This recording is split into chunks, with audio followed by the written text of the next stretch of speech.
बघा, ज्या दिवशी ही घटना घडली त्याच दिवशी मी पुण्यातनं बोललो होतो की जेलर जे आहेत आपले जेल प्रशासनचे जी अधिकारी त्यांनी सांगितले की असं काही घडलंच नाही. तो मी नाहीच, घडलं नाही म्हणता मग शिफ्ट का करता?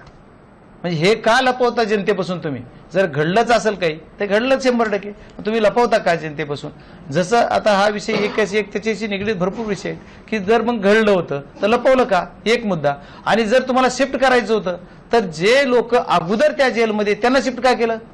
जे आले ज्यांच्यामुळे ही घटना घडली त्यांना शिफ्ट करा ना.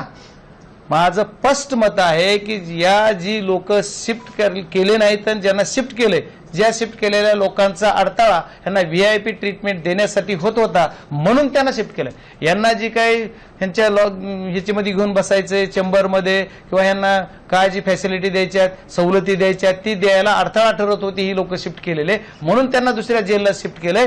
याचं दुसरं काही कारण नाही. शिफ्ट करायचं होतं यांना करायचं. आता एक आरोपी म्हणतोय मला लातूर जेल द्या. आता मी म्हणेल मी आरोपी असताना नाही माझ्या केसलाच द्या, मग देणार तू?